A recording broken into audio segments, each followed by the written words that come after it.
welcome back to the Kia Hyundai channel. My name is Gabi, and today I'm sitting on a snowplow.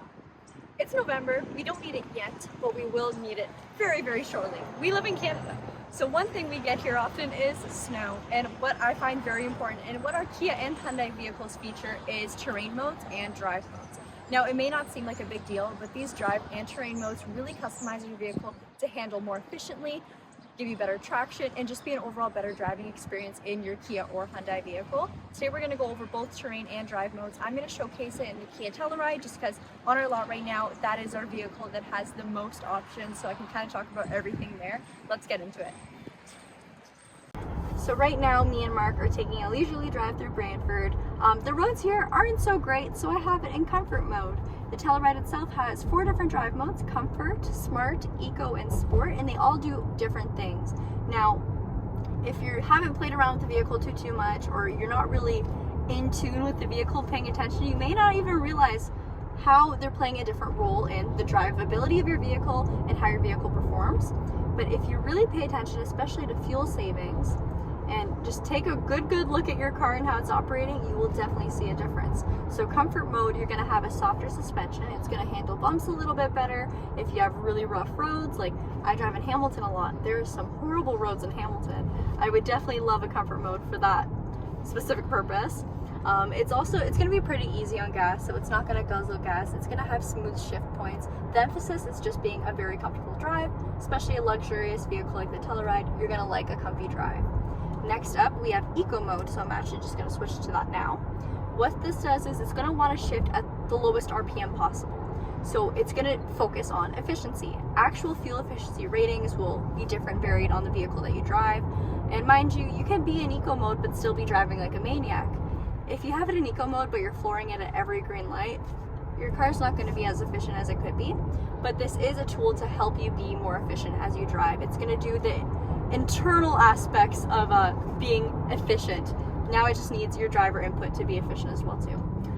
Some people say it may feel a little bit sluggish. If you're used to driving in sport mode all the time, then yeah, it will feel a bit sluggish. That's where comfort mode or smart mode might be a better option for you if you'd like a little bit more responsiveness, but you do want to be a bit more efficient. So next up, we're just going to shift it into sport mode. Essentially what this does for you as a driver, it's going to stiffen your suspension and also your steering wheel. So your steering wheel is going to feel a little heavier and it's going to take bumps not so great on the road. But what this does for you as a driver and where this benefits you, it's going to be much more responsive. So your vehicle, if you hit the gas, it's going to be much quicker off its feet. Not that the Telluride is by any means a racy vehicle, but in our vehicles like the Stinger or the Elantra N, sport mode, you really feel a difference compared to your eco mode or your normal smart mode. What this also does, how this does this, I should say, to give you maximum power, it's going to bring you to a higher RPM. So it's going to wait until a higher RPM to change gears. This gives you the maximum power, but it does drain you a little bit more in fuel efficiency. So it's not going to be major depending on how you're driving, but if you are truly driving in a sporty fashion, you will see the difference there. Next up on our drive mode select is smart mode, and I'm not sure if I mentioned earlier, but to change drive modes, you can totally do it on the fly. You do not have to be parked, you do not have to be stopped, you can just grab and go. Now, depending on your vehicle, where your drive mode select is, or terrain mode, will vary. So on the Telluride Sorento Sportage, it's going to be on this dial right over here, so it looks very similar to what we're working with over here. And you simply just turn it in whatever direction you want to go. If you want to go up or if you want to go down. If you're driving an EV6, for example, it is on your steering wheel. So we will include some photos of our different drive mode select buttons and what they look like in this. Sorry, Mark, for making you edit a lot more. He made a face as he was filming. But essentially smart mode, what it does, it's kind of a mix between all the other drive modes that your vehicle offers. So if your vehicle has eco mode, comfort mode, sport mode, and normal mode, it's going to mix up all the two depending on what you're doing. So if you are flooring it and you really want to pass somebody, or you're just trying to get up to speed, the car is going to sense, hey, they're asking for a lot of throttle. We're going to shift it into sport mode automatically, because based on how you're driving, that will be your most efficient way of driving anyway. If you have it in eco mode but you're flooring it, your car is working way harder to get you to where you want to be. So it's truly the best mix. I don't love driving in smart mode just because when it's not in sport or when it's not in the drive mode I want it to be, I find it's just bland. So I like to choose whatever I'd like, and that's why I really love how drive mode select is a thing. You can set it to however you like to drive. It's completely customizable. And speaking of customizable, if you drive some of our performance vehicles like the Stinger, the Elantra N has it, the Kona N, all the N lines kind of have it.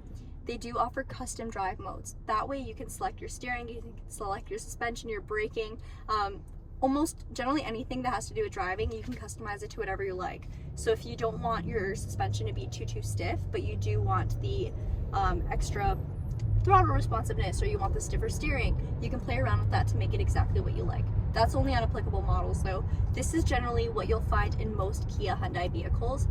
So this is most relative to the everyday person. Hello everyone, welcome back. So it is a different day and a different vehicle and a different outfit.